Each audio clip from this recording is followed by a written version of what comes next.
மேடையில் எல்லா ஆர்டிஸ்ட்டும் ஆடினாங்க. ஆனால் ஒரு 20 வருஷமாக நான் ஒரு கிளாசிக்கல் டான்ஸ் கற்றுட்ருக்கேன், இன்னும் முடியலை. அதுக்கு முடிஞ்சதுக்கப்புறம் இப்படி லண்டனில் இந்த மாதிரி ஒரு ஷோவுக்கு தான் அரங்கேற்றம் நடத்தணும்னு ஆசைப்பட்றேன். அந்த மாதிரி கிளாசிக்கல் மியூசிக்கும் கற்றுக்கிட்டு இருக்கேன். அதனால் பாட முடியாது, 20 வருஷமாக கற்றுட்ருக்கேன். எப்படியும் அரங்கேற்றம் இங்கே இந்த மாதிரி ஒரு மேடையில் தான் நடத்தணும்னு ஆசைப்பட்றேன். அதனால் இன்னும் கொஞ்சம் ஒரு 10 வருஷம் கூட வெயிட் பண்ணுங்க, நான் ஆடுவேன், பாடுவேன். ஆனால் இப்படிப்பட்ட ஒரு மேடையில் என்னோட நிறைய கலீக்ஸோடு இங்கே வந்து உங்களெல்லாம் பார்க்குறது எனக்கு ரொம்ப சந்தோஷமாக இருக்கிறேன். நீங்கள்லாம் இப்போ எல்லோரும் சொல்கிறாங்க சினிமாவுக்கு யாரும் வர்றதில்லை, எல்லோரும் டிவி முன்னாடி உட்காந்து சீரியல் பார்க்குறாங்க, சினிமா சாங்ஸ் பார்க்குறேன் அப்படின்னு. ஆனால்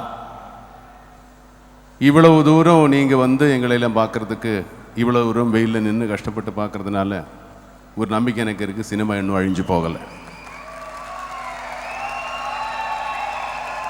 ஆனால் ஒரு சின்ன வேண்டுகோள், இத்தனை பேரோட உழைப்பு தான் சினிமா. அன்றாட வாழ்க்கைக்காக உழைக்கிறாங்க எல்லாருமே. இந்த திருட்டு விசிடி அந்த மாதிரி எல்லாம் பார்த்து நீங்களும் கெட்டு போகாதுங்க, சினிமாவையும் கெடுத்தாதுங்க. சினிமா திரையிலே தான் பார்க்கணும், சினிமா திரைக்காக படைக்கப்பட்டது. இனிமே எங்களை எல்லாரையும் நீங்கள் திரையில பார்க்கும்